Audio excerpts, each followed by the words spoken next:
This video is sponsored by Squarespace, the all-in-one platform you can use to build a website for your business. In modern cinema, the authorship of a movie is always attributed to the director, and much of a movie is made up of how the visual information is presented in shots. However, most directors don't directly operate a camera, pick out the camera gear, or determine how each scene is lit. This is usually overseen by the cinematographer, otherwise called the director of photography. This begs the question, how much of the look of each film is created by the director, and how much is the look influenced by the cinematographer? The answer is, well, it depends.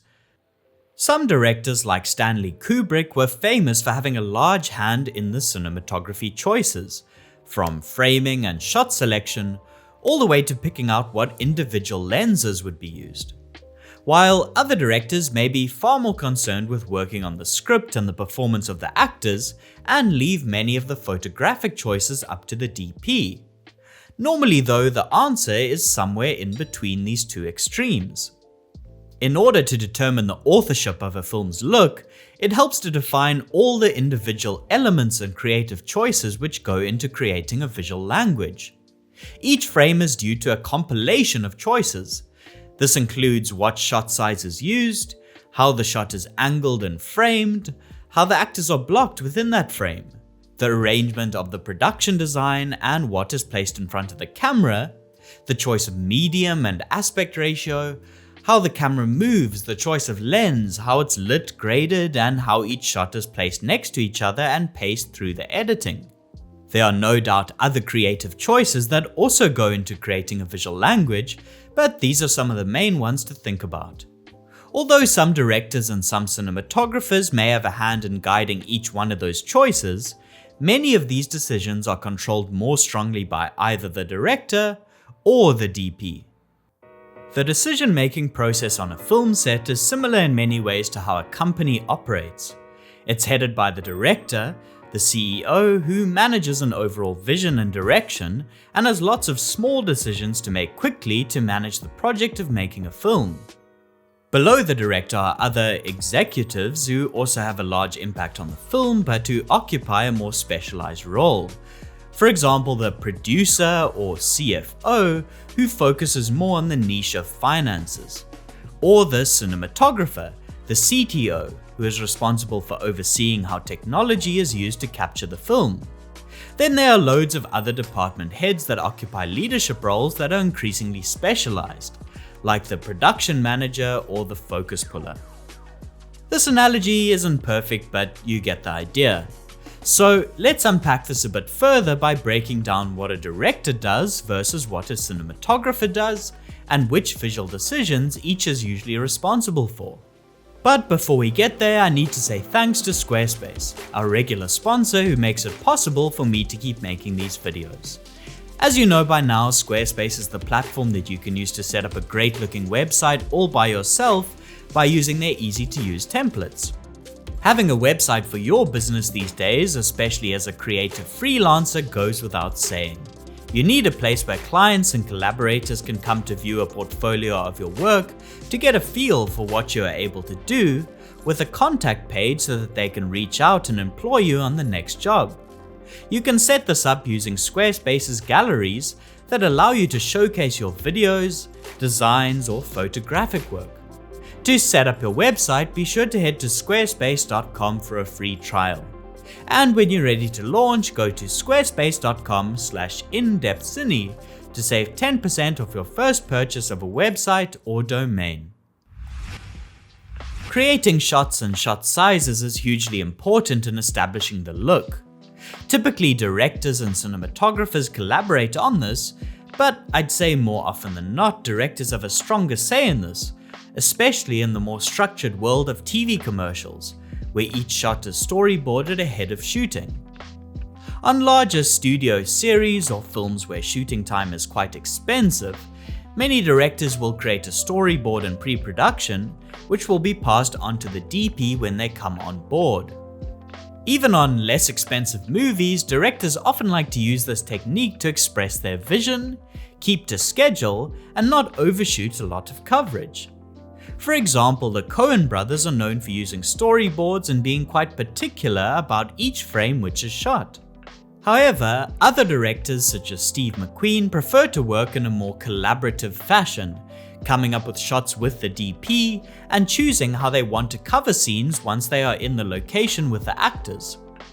Choosing whether to move the camera and how to do so is built into this decision about creating shots. Often directors will determine what kind of camera moves they would like to build into the shots, such as a push-in or lateral tracking motion. The cinematographer will then take those ideas and work out the best way to practically execute those moves, whether that be with a gimbal, a Steadicam, a dolly, or handheld on a rickshaw. In other words, taking the overall tonal direction and making it happen practically. Which lens, particularly which focal length is chosen, has an effect on how the shot looks. This is an area where the cinematographer usually controls this choice more than the director. However, some directors may like to lean into using particular lenses for a trademark look. For example, the Safdies have often used long telephoto lenses on their films, which helps elevate the tense voyeuristic tone. While in other cases, the cinematographer may bring a look to the table based on their lens selection, such as Emmanuel Lubezki's work, which is known for using extremely wide-angle lenses close up to characters. He's used this technique in different films, working for different directors. Blocking, or how actors are placed or moved within a scene, is a visual component that is almost entirely determined by the director in most cases. They will work with the actors and walk through the scene, while the cinematographer watches and thinks about camera placement. Occasionally, DPs may provide suggestions to the director if they think that certain movements or positionings may not work visually, but more often than not they will try to work with whatever blocking the director puts forth. Another part of the process which is mainly controlled by the director is the production and costume design, which is done in collaboration with the art director and costume designer. When pitching a film or commercial, a director's treatment will often include direction about the kinds of locations, color palettes, and costume which they envision. However, some directors may also be open to collaboration with a cinematographer, particularly when it comes to crafting a color palette. The palette can also be influenced by lighting. This is a factor controlled almost entirely by cinematographers and is probably the biggest stylistic part of the look that they bring to the table. The easiest way to see this is to look at the work of directors who have worked with different cinematographers on different projects. These are all night scenes in films by the same director, Luca Guadagnino. Two of them were shot by cinematographer Yorick Lesaur, which feature toppy lighting, a darker exposure, and a more muted, darker palette. The other two were shot by cinematographer Sayombu Muktiprom and feature a more vibrant, earthy palette, a brighter side key light, and hanging practical bulbs in the background. Or how about these films from Quentin Tarantino? Two were shot by Andres Sekula and are lit with hard light from cooler HMIs through windows. These are cut in the background to have different areas of hard light and shadow. While the other two were lit by cinematographer Robert Richardson, which have more warmth in the skin tones and are cooler in the shadows. Both uses table spotlight technique, where he fires a hard light rigged in the ceiling into the table, which then bounces a softer, warmer light onto the actors' faces. Again, same director but subtly different looks from different DPs.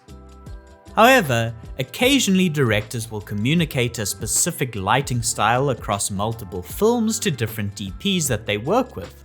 For example, Terrence Malick's exclusive use of natural light and emphasis on filming in golden hour.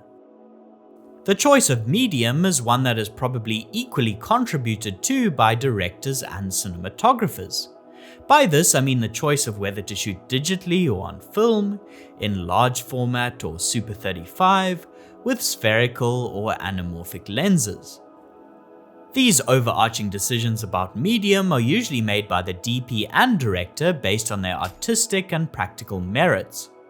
The further technical nuances of that choice, such as which large format camera to shoot on, or which anamorphic lens to use, will then almost always be made by the cinematographer. Choosing the visual language of how shots are juxtaposed and paced in the edit is almost 100% done by the director and editor. The only input a DP may have in this regard is when they provide guidance about shooting a scene in a very specific way during production, such as using a long take, or shooting with very limited coverage, which leaves the director minimal cutting options in the edit. Once the final cut enters the grade in post-production, on average I'd say the director has slightly more control than the DP, but not always. Some DPs like to expose and shoot digitally on set with a specially built LUT. This LUT is later used as the basis of the look in the grade. Some cinematographers also push to always be present in the grade, as how the footage is shaped in post-production hugely contributes to how a film looks. A good example of this is how the Coen brothers work with two different cinematographers, Roger Deakins and Bruno Debanel. When working digitally with a LUT or with film in the DI, Deakins tends to favor a more saturated, vibrant, contrasty look with warmer skin tones and deeper, darker shadows, while Debanel is known for crafting a specific look in post with his film negative that is lower in saturation, cooler in both the highlights and the shadows, and quite often introduces heavy layers of diffusion on top of the image to give it more of a dreamy look. Ultimately, the creation of the images is a balancing act, which is dependent on the input of multiple collaborators, from the director to the DP to the production designer. Directors tend towards providing more of a conceptual guidance about how a movie looks, while cineas generally are more about taking those ideas and visually executing them by working with technical crew and equipment.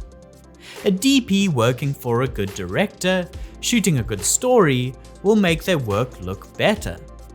And as a director, you want someone who will help you to enhance and photographically bring your vision to life. Regardless of who does what, the most important thing is to find great collaborators and be open to at least hearing what ideas they bring to the table. As usual, a special thanks to all the patrons for your continued support of the channel, and also thanks to everyone else who watches these videos. Otherwise, until next time, thanks for watching and goodbye.